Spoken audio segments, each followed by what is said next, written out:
Ars Notoria, Episode 6, System Conflict and Dominance. Chapter 10, The Origin Layer. Control is not where most people think it is. Not in the final decision. Not in the visible action. Not in the moment where someone says, yes, no, move, stop. By then, it's already begun. What you're seeing is only the surface, the last visible point of something that started earlier, before language, before deliberate thought, before the moment you believe you are deciding anything. That is where this actually lives, and most people never reach it. Not because it's hidden, but because they look too late. They analyze results. They explain behavior. They justify reactions after they happen. But the origin is never in the result. It forms earlier, in the arrangement, before anything becomes visible. In the pressure that builds, before movement begins. In the subtle field that makes one direction feel natural and another feel impossible. This is where control disappears. Because nothing has happened yet. No action, no decision, no signal you can point to. And still, the outcome is already being shaped. Not forced, not fixed, but guided. A system doesn't need to control the ending if it can shape the beginning. That is the difference. Surface control reacts after movement. Structural dominance defines the space before it. And this is where the final layer begins. Formation does not appear all at once. It settles, quietly, gradually. Before you notice anything, something has already begun to stabilize. Not a decision, not even a clear direction, just a slight lean. A preference that hasn't been named yet, a movement that hasn't become visible, a shift too small to register. And because it is small, it is not questioned. It doesn't trigger resistance. It doesn't demand attention. It simply remains. And what remains begins to reinforce itself, not through force, but through repetition. The same signal appears again. The same direction feels slightly easier. The same option requires less effort to consider. And slowly, what was once neutral is no longer neutral. It begins to feel familiar, then acceptable, then natural. Not because it was chosen, but because it stayed. This is how formation stabilizes, not at the level of decision, but at the level of tendency. Before awareness arrives, the field is already biased. One direction feels lighter, another feels distant. Not impossible, just less likely. And when awareness finally appears, it doesn't start from zero. It enters a structure that is already leaning. That is why decisions feel natural, why certain options seem obvious, why movement feels self-directed. Because by the time you notice, the beginning has already been shaped. What stabilizes doesn't stay neutral. It evolves. It solidifies. What begins as a slight lean becomes a direction. And that direction begins to feel correct, not proven, not verified, just right. This is where bias disappears, not because it's removed, but because it no longer feels like bias. It feels like clarity, like understanding, like knowing. And once something feels like knowing, it is no longer questioned. It becomes the reference point. Everything else is measured against it. Alternatives don't disappear. They just lose weight. They feel less relevant, less convincing, less immediate. And over time, they stop competing entirely. Not because they were defeated, but because they were never allowed to stabilize. This is how certainty forms, not through proof, but through persistence. The direction that remains becomes the direction that feels true. And the moment it feels true, awareness accepts it, without resistance, without verification, because it no longer arrives as a possibility, it arrives as a conclusion. And once awareness meets a conclusion, it does not search for the origin. It explains the result. It builds reasons. It constructs logic. It justifies what already feels correct. And in doing that, it seals the process. Because now, the beginning is no longer visible. Only the certainty remains. And certainty is the most stable form of influence. Once something feels certain, it stops waiting to be confirmed. It starts to filter. You don't notice it, because nothing new appears. Everything simply aligns. What fits the certainty stands out. What doesn't fades. Not removed, just less visible, less urgent, less convincing. And over time, that difference compounds. You begin to see more of what confirms and less of what challenges. Not because you chose it, but because the structure now selects for you. This is where perception shifts, not at the level of attention, but at the level of availability. What becomes easy to notice? What becomes hard to ignore? And once availability changes, interpretation follows. Because you can only interpret what you can see, and you can only see what remains visible. This is how certainty protects itself. It doesn't argue. It doesn't defend. It reorganizes the field, so that everything you encounter feels consistent with it, feels expected, feels obvious. And when something feels obvious, it stops being examined. It becomes the background, the silent assumption behind every new thought, every new interpretation, every new decision. This is why change becomes difficult, not because alternatives don't exist, but because they rarely appear with equal weight. They enter late, weak, already disadvantaged, and by the time they are considered, the structure has already decided what feels true. So awareness doesn't explore, it confirms, and confirmation locks the pattern in place. Once perception is filtered, it doesn't stay passive. It feeds back. What you see begins to strengthen what you already believe. And what strengthens becomes easier to see again. This is the loop. Not circular, but tightening.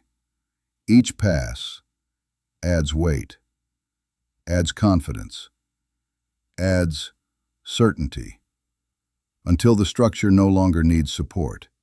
It sustains itself. At that point, nothing new is required. No external pressure, no constant reinforcement, because the system has learned how to maintain its own direction. This is where influence becomes internal, not imposed, not enforced, maintained. You begin to select what aligns. You begin to ignore what doesn't, without realizing you are doing either. It feels natural, unforced, consistent. And consistency creates trust, not in the system, but in your own perception. You trust what you see. You trust what feels obvious. You trust what repeats. And that trust is what stabilizes the loop.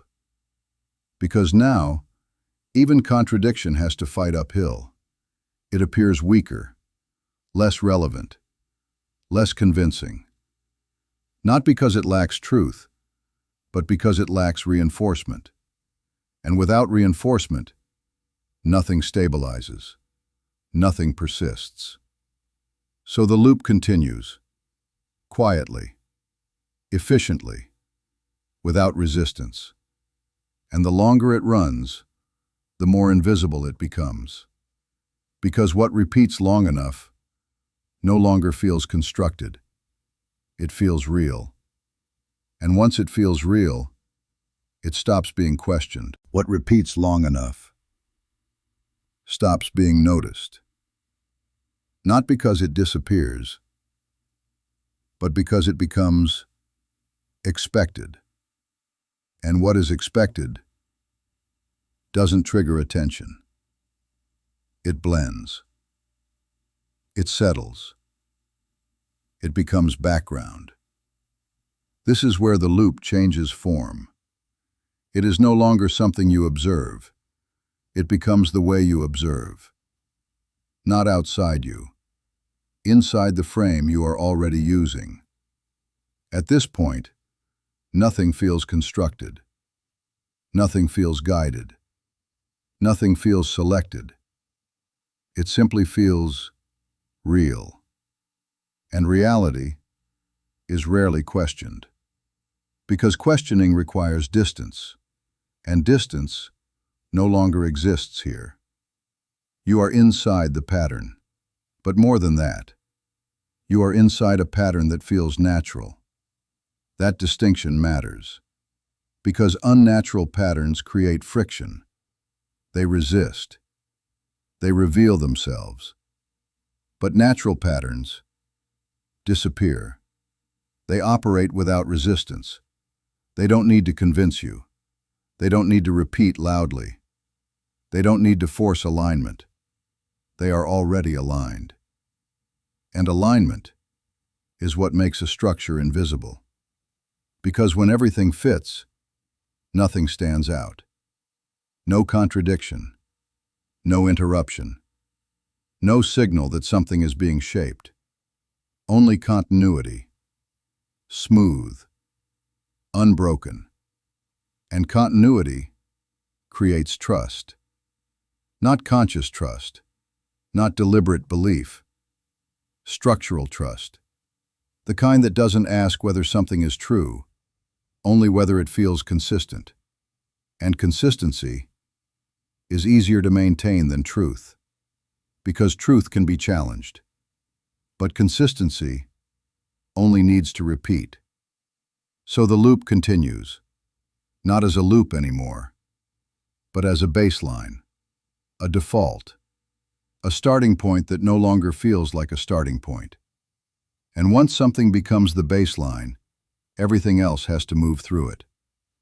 Every thought, every reaction, every interpretation, because now you are not seeing the pattern. You are seeing through it. And that is what makes it so difficult to recognize. When something feels natural, you don't resist it.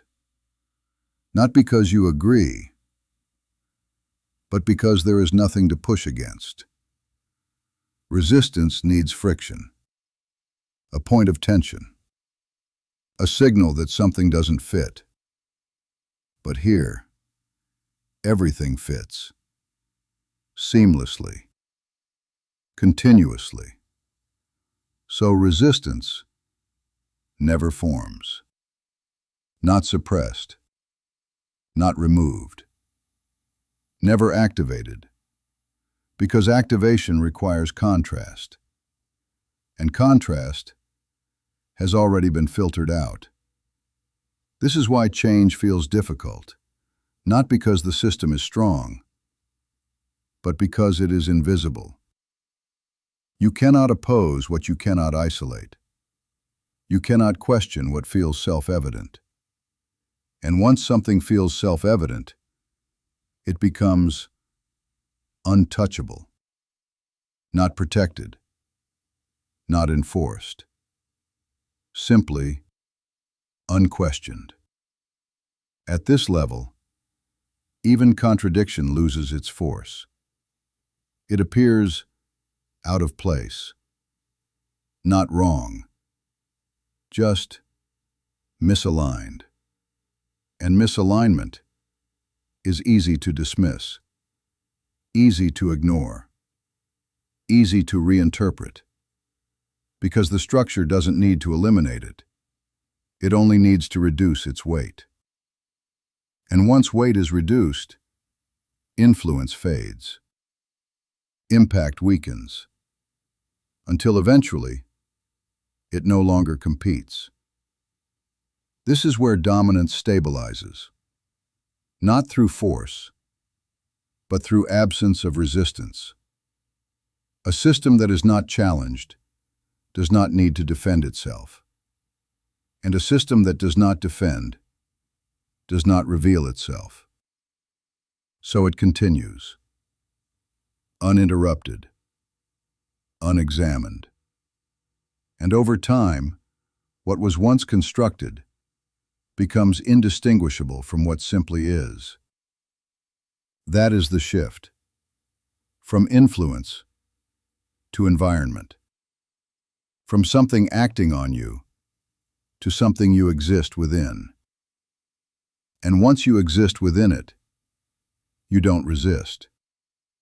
You adapt, without ever realizing you had a choice. At a certain point, it stops feeling external. Not because it disappeared, but because it was integrated. You no longer experience it as something acting on you. You experience it as something you are. The shift is subtle, almost invisible, but irreversible. Because once something crosses into identity, it is no longer evaluated. It is expressed. You don't question it. You don't compare it. You don't even notice it as separate. It becomes your baseline, your default, your starting point for everything that follows. This is where influence reaches its deepest form, not by controlling actions, but by shaping the self that produces them. Because actions can change. Decisions can shift. Even perception can be corrected. But identity operates differently. It doesn't adjust quickly. It stabilizes. And once stabilized, it resists anything that threatens its structure. Not consciously, not intentionally, automatically. You begin to defend what you never chose. You begin to protect what you never examined. You begin to reinforce what you never saw being built. And it feels right. Not because it is right, but because it is you. That distinction disappears between what is constructed and what is authentic. Because once something feels authentic, it no longer needs proof. It only needs consistency. And consistency has already been established through repetition, through alignment, through the absence of resistance. So the system doesn't need to act anymore. It doesn't need to guide. It doesn't need to reinforce. You do that for it. Every time you think, every time you interpret, every time you decide. Because now, the origin of your actions and the structure shaping them are no longer separate. They overlap, completely, seamlessly. And when that overlap becomes stable, there is no longer a clear boundary between influence and identity. This is where control disappears completely, not because it's gone, but because it no longer needs to appear as control. It exists as self, as perspective, as instinct. And instinct is never questioned in real time. It is trusted, followed, acted on, without hesitation, which means the system no longer needs to guide outcomes. Outcomes emerge from within you, and once that happens, there is nothing left to oppose, nothing left to resist, because the structure you would resist is the same structure you are now using to define yourself. And that is where dominance becomes complete. And yet, it doesn't stay perfectly stable. Not completely. Because even the most integrated structure cannot eliminate all friction. It can reduce it, delay it, hide it, but not remove it entirely. At some point, something feels off, not wrong, not broken, just misaligned. A moment where the reaction doesn't fully match the situation. A thought that feels slightly constructed. A decision that arrives, but doesn't feel entirely yours. The signal is subtle, easy to ignore, easy to override, because everything else still feels consistent, still feels correct, still feels natural. So the system continues, uninterrupted, unquestioned. But the moment remains. And once a moment like that appears, it doesn't disappear completely. It lingers, not as a clear contradiction, but as a trace, a residue, something that doesn't fully resolve, something that doesn't fully integrate. And that is enough, because identity depends on coherence, on alignment, on internal consistency. And when something doesn't align, even slightly, it introduces tension. Not visible tension, not dramatic conflict. Internal pressure. A difference between what feels true and what actually unfolds.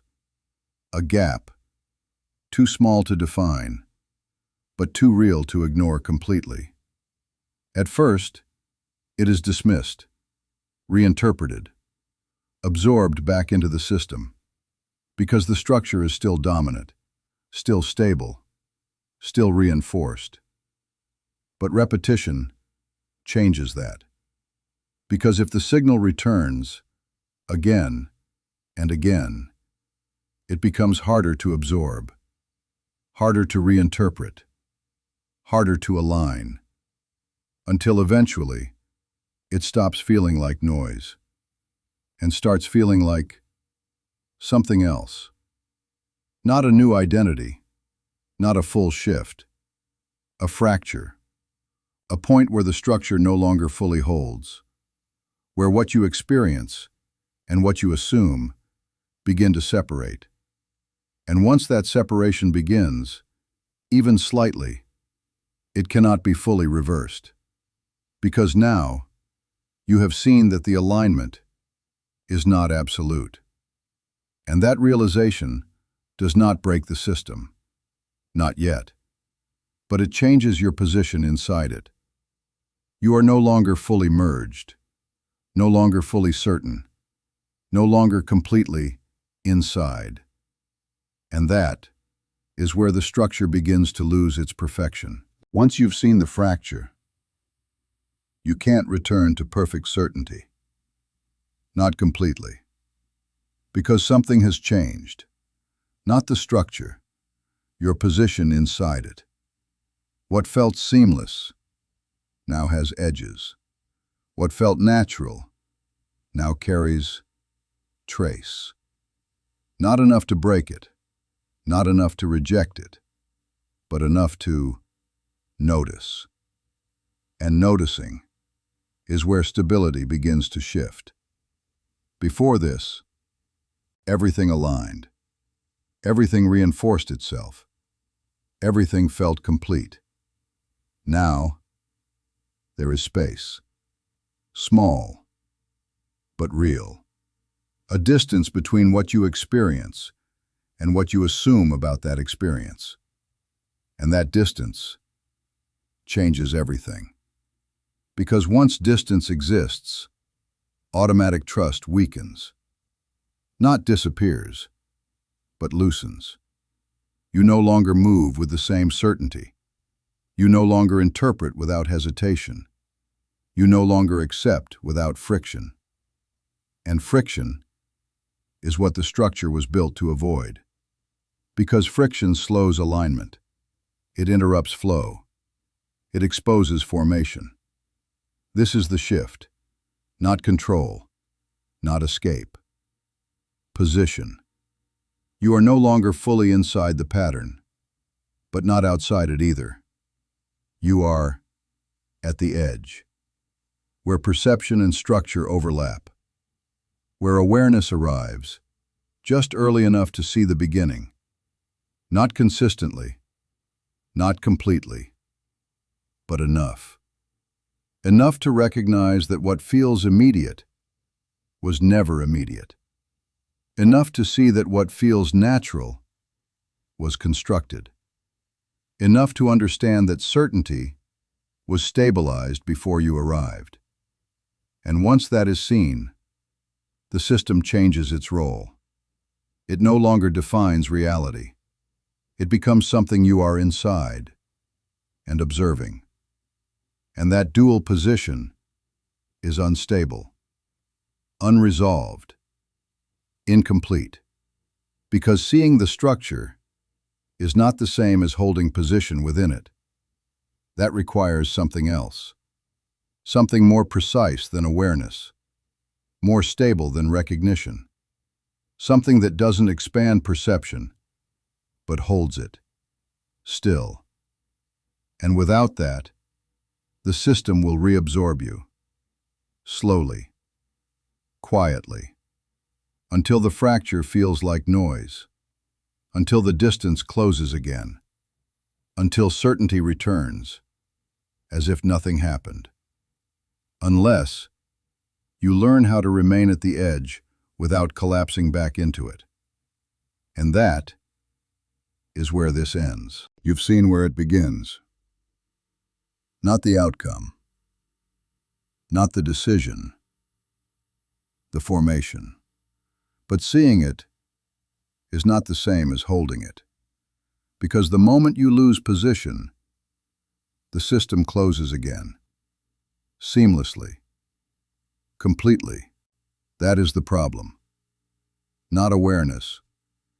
Instability. You can see it. For a moment. A brief edge. A narrow window. But you can't stay there. Not yet. And without that, everything resets, back into alignment, back into certainty, as if nothing ever shifted. So the question changes, not what is happening, but how do you remain at the point where it begins?